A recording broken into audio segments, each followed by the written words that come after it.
जीवन का मूल्य। किसी गांव में एक जोहरी रहता था। वह काफ़ी बुद्धिमान था, हमेशा अपने काम में लगा रहता, लेकिन नियति में उसके साथ कुछ और ही लिखा था। अपनी जवानी के दिनों में ही किसी बीमारी के चलते वह चल बसा। वह अपने पीछे अपनी पत्नी और एक लड़के को छोड़ गया। लोगों ने जब उसकी पत्नी को अकेला देखा तो उसका सारा धन धीरे धीरे हड़प लिया। धन के नाम पर अब जोहरी की पत्नी के पास बस एक मोती बचा था, जो मरते समय जोहरी ने अपनी पत्नी को दिया था। उस मोती की कीमत का कोई मोल नहीं था। जोहरी का लड़का जब बड़ा हुआ तो उसकी विधवा पत्नी ने वह मोती अपने बेटे को दिया और कहा, बेटा, यह मोती मुझे तुम्हारे पिताजी ने मरते समय दिया था।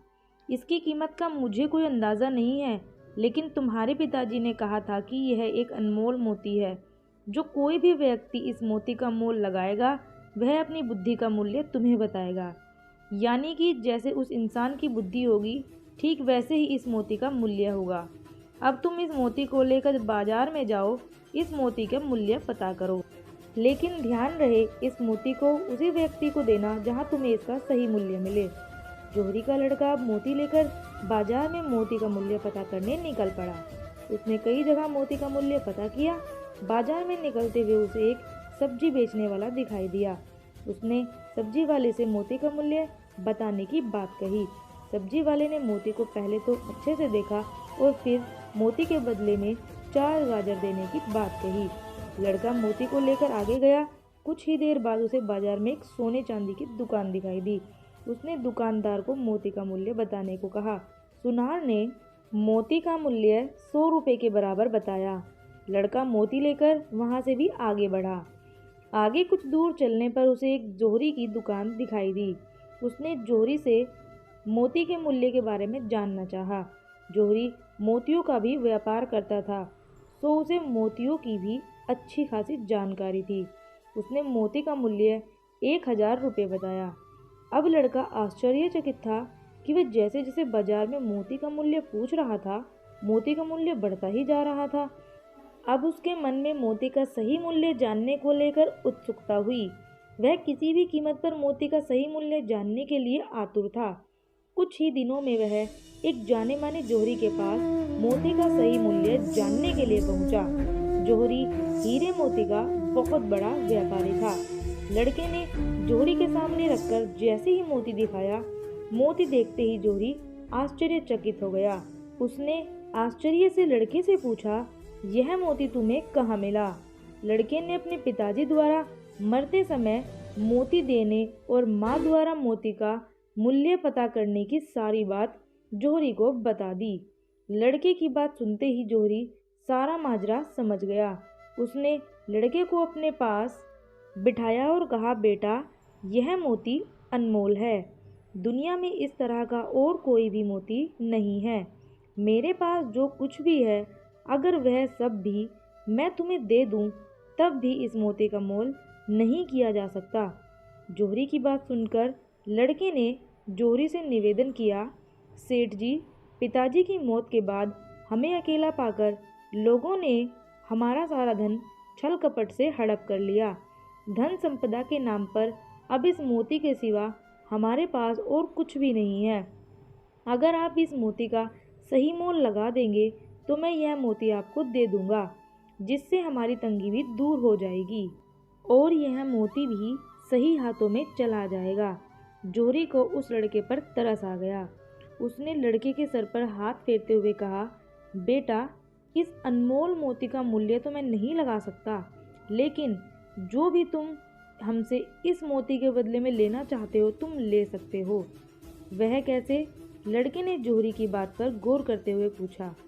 जोहरी ने लड़के को उसकी तीनों दुकानों के बारे में बताया और कहा, हमारी तीनों दुकानों में से तुम्हें पहली दुकान में 15 मिनट का समय दिया जाएगा।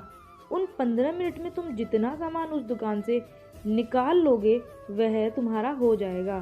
ठीक वैसे ही दूसरी दुकान में तुम्हें 25 मिनट और तीसरी दुकान में 60 मिनट का समय दिया जाएगा। तुम तय समय में जितना सामान दुकान से निकाल लोगे वह सब तुम्हारा हो जाएगा। जोहरी की बात सुनकर लड़का बहुत खुश हुआ। लड़के ने सोचा, मोती की इससे अच्छी कीमत मुझे नहीं मिल सकती। बस यही सोचकर उसने जौहरी की शर्त मान ली और वह मोती जौहरी को सौंप दिया। कुछ ही देर में जौहरी ने अपने मुनीम को बुलाया और लड़के से हुई सारी बातचीत मुनीम को समझा दी। मुनीम लड़के को लेकर पहली दुकान में गया। दुकान में जगह जगह हीरे जवाहरात सजे थे। इतनी ज़्यादा दौलत उसने पहले कभी नहीं देखी थी। वह इस धन दौलत में इतना खो गया कि उसे समय का ख्याल ही नहीं रहा। कब जौहरी के दिए 15 मिनट पूरे हो गए, मुनीम लड़के को लेकर दूसरी दुकान में पहुंचा। यह दुकान सोने चांदी से भरी थी। लड़का सोने चांदी की चमक को देखकर आश्चर्यचकित था। वह कभी सोने का हार अपने गले में डालकर खुद को शीशे में देखता, तो कभी हाथ में कुंदा पहनकर खुद को अमीर समझता। देखते ही देखते यहाँ भी 25 मिनट पूरे हो गए और मुनीम ने लड़के को दुकान से बाहर निकालने का आदेश दिया। मुनीम अब लड़के को लेकर तीसरी दुकान पे पहुंचा। इस दुकान में ऐशो आराम की सारी चीज़ें मौजूद थी। ऐसी ऐसी चीज़ें जो लड़के ने अपनी ज़िंदगी में कभी नहीं देखी थी। इन सब चीज़ों को देखकर लड़का पागल हो गया।